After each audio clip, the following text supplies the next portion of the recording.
이번에는 PO 발생지에 대해서 좀 알아보겠습니다. 발생지 기준 포인트 오브 오리진의 앞글자를 따가지고 PO라고 부르고 있습니다. 발생지 여러 유형들이 있는데요. 보통 우리가 생각할 때 이제 이런 것들이 있습니다. 치킨집 닭 튀기고 나면 기름 나오죠. 그것이 바로 발생지입니다. 폐기물이 발생하는 곳. 그 다음에 이제 큰 공장들, 과자 공장, 라면 공장, 이런 데도 대량 생산하고 나면 또 이제 폐식용유 많은 양으로 나오겠죠. 여기도 역시 발생지가 되고요. 그 다음에 아파트 단지에서 분리수거합니다. 거기서 분리수거된 폐기물들, 이런 것들이 이제 아파트에서 발생을 하는데, 사실 아파트에서 발생하지만 아파트 관리소가 ISCC 인증을 위해서 무언가를 하라라고 하면 그거 뭐 듣지 않겠죠. 그래서 이런 경우에는 분리한 폐기물을 수집하는 사업장이 있습니다. 거기를 발생지로 봅니다. 그다음 또 다른 유형은 이제 카센터 같은 거죠.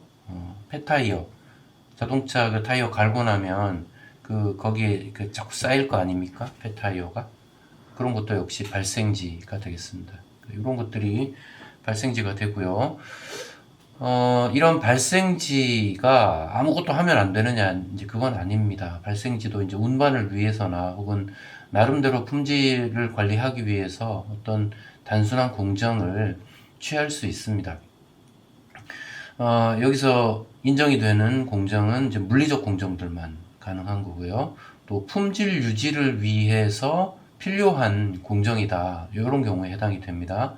예를 들어서 타이어 그냥 운반하려면 이게 부피가 굉장히 크죠. 이걸 파쇄할 수 있습니다. 파쇄 장치를 비치하고 거기에서 이제 파쇄하는 공정이 있을 수 있죠. 그리고 밀도 조절이라고 하는 것은 뭐냐면 농도가 낮아요. 그러면 같은 물질을 더 투입하는 거죠. 그러니까 다른 물질을 투입하면 이거는 이제 가공이 돼 버리고, 요구되는 밀도를 맞추기 위해서 같은 물질을 혼합하는 이런 경우는 이제 허용이 되는 공정이라고 할 수 있고, 그 다음에 펠렛화라고 되어 있는데요. 이제 뭐 분말로 되어 있다거나 이런 것들을 이렇게 알갱이 모양으로 뭉치는 그런 공정들이 있을 수 있습니다. 그래서 이제 이게 복잡한 공정이 아니라 단순히 물리적으로 이렇게 진행이 되는 공정은 PO 단계에서도 인정이 된다, 이렇게 보시고요.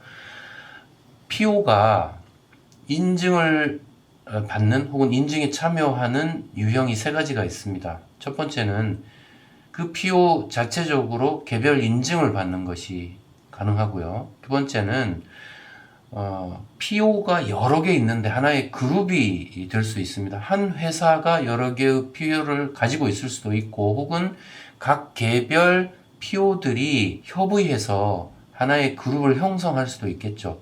그래서 그 그룹이 인증을 받는데 거기에 소속이 된다, 이런 방법이 있을 수 있습니다.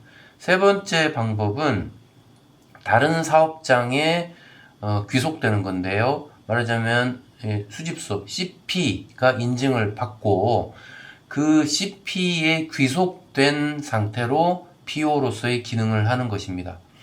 사실 이 세 번째가 가장 많습니다. 적어도 국내에서는 이 세 번째가 가장 많고, 그래서 수집소, 컬렉팅 포인트가 인증의 대부분의 책임을 지고, 또 사업을 하기 위해서는 폐기물을 어쨌든 수집을 해야 되잖아요. 공급하는 PO가 있어야 되는 거 아니겠습니까? 그래서 사실은 PO 스스로가 인증의 필요성을 느낀다기보다는 수집소의 요청, 요구에 의해서 참여하는 그런 경우가 가장 많습니다. 이런 세 가지 유형이 있고요. 그런데 PO도 발생지도 SD를 발행을 해야 됩니다. 그런데 좀 전에 우리가 세 가지 유형을 보았는데요. 자기가 직접 인증서를 가지고 있거나 그룹이 인증서를 가지고 있는데 참여를 하거나, 이런 경우에는 SD를 발행합니다. 그러니까 지속가능 확인서라는 것을 발행하고, 자기가 인증서를 갖지 않을 때에, 그러니까 다른 인증에 소속되어 있을 때, 귀속되어 있을 때, 그러니까 이제 아까 세 번째 유형이었죠.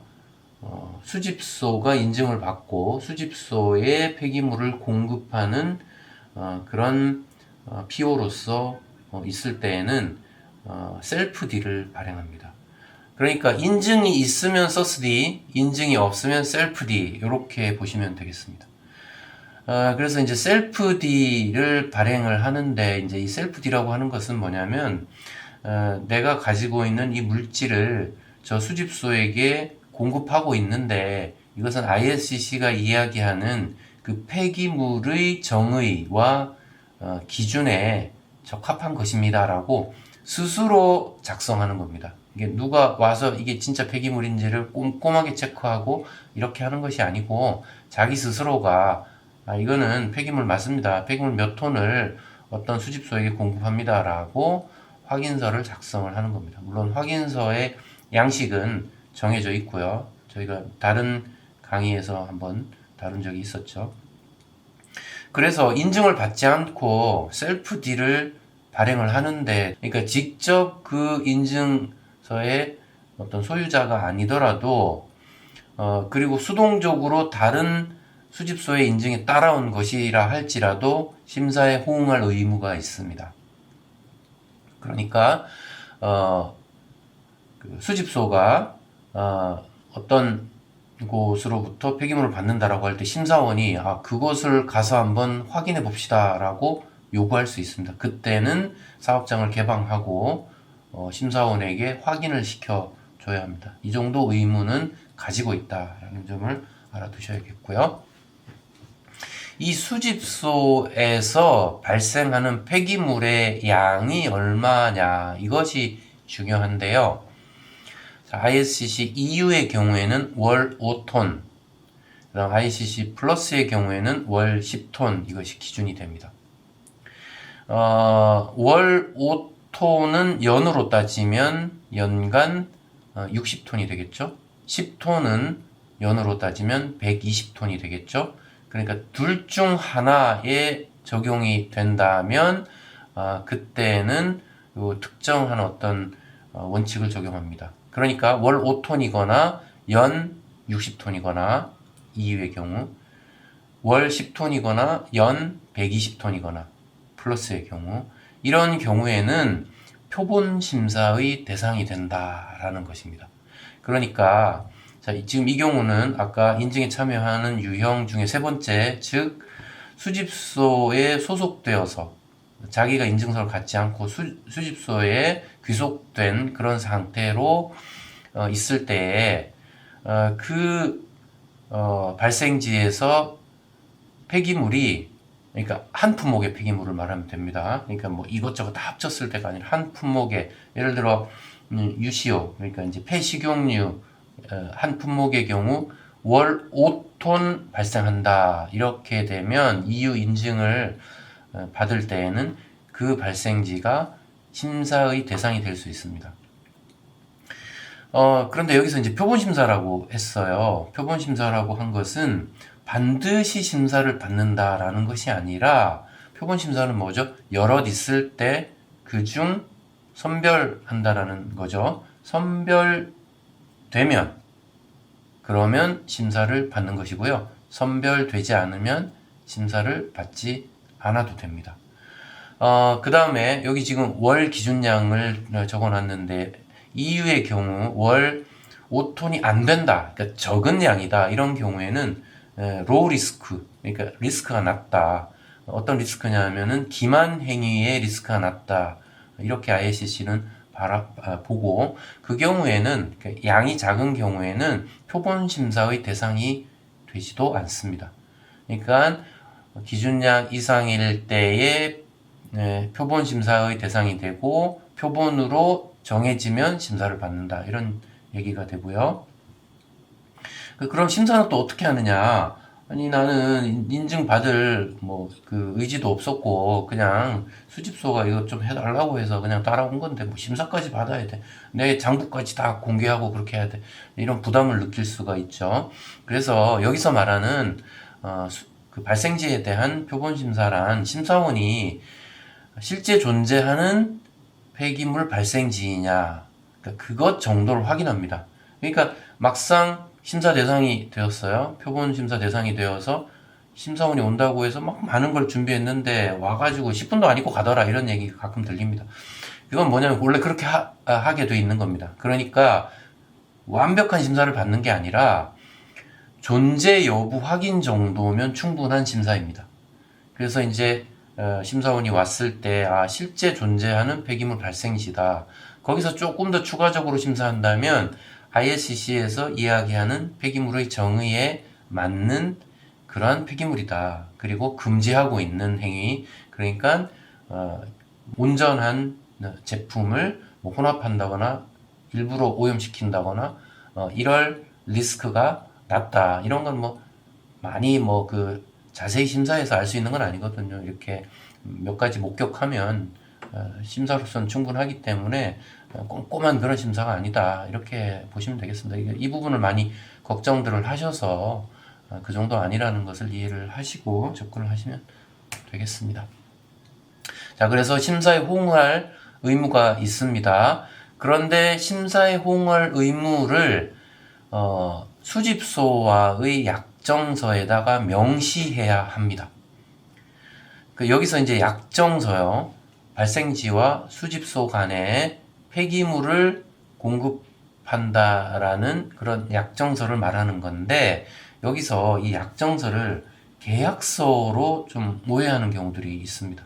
그러니까 계약서보다는 조금 낮은 단계라고 보시면 됩니다. 그러니까 얼마의 양을 얼마의 가격에 어떤 조건으로 하고 또 그 정산은 어떻게 하고 이런 내용까지 사실 들어가지 않아도 된다라는 말씀입니다. 여기서 이제 약정서는 ISCC에서는 이것을 Contractual Agreement, 줄여서 CA 이렇게 부르고 있는데요.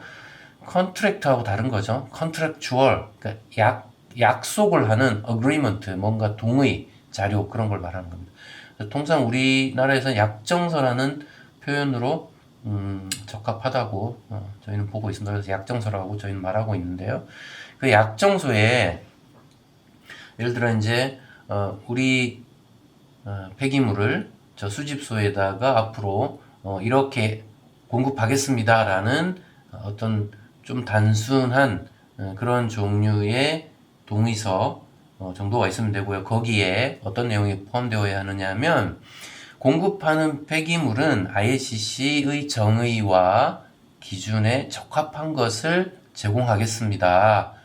그래서 고의로 정상 제품을 오염시켜서 폐기물을 만든다거나 이런 것을 하지 않겠습니다. 이런 내용들이 그 안에 들어가면 되고요. 그 다음 또 반드시 들어가야 될 것이 인증기관이 심사 또는 확인을 요청할 경우에 호응하겠습니다. 라는 내용이 그 약정서에 포함되어야 하는 것입니다. 그래서 이제 이 폐기물 발생지에서는 또 ISCC 인증에서는 온실가스 계산을 한다고 그랬죠. 그런데 그 단계에서는 온실가스 배출량이 0의 상태가 됩니다. 그래서 사실 우리가 이제 바이오 원료들 있죠. 바이오 디젤을 만들 때 콩이나 그 다음에 또 그 밖에 어떤 팜유나 이런 걸 가지고 재배를 해가지고 그 농산물을 바로 그 기름을 짜서 그 기름이 바로 바이오 디젤의 재료가 되는 이런 경우가 있어요. 이게 바이오 기반의 원료가 되고요. 지금 이 경우는 가공하고 난 폐기물 이것을 바이오 디젤의 원료로 쓰는 경우 이제 이런 예가 되겠습니다. 그런데 농사를 지어서 바이오 원료로 사용하는 경우에는 온실가스 배출량이 0이 아니죠. 시작 단계부터 이미 배출량이 존재합니다. 토양을 이용하는 그 순간 온실가스 배출은 발생하는 것으로 봅니다. 그런데 폐기물을 활용하는 경우에는 배출량이 0에서 출발합니다. 그러니까 사실은 이 폐식용유, UCO라는 것이 그냥 일반적인 농사지어서 하는 바이오 디젤보다 훨씬 더 온실가스 배출에 대한 감축 기여도가 높다 이렇게 보시면 되겠습니다.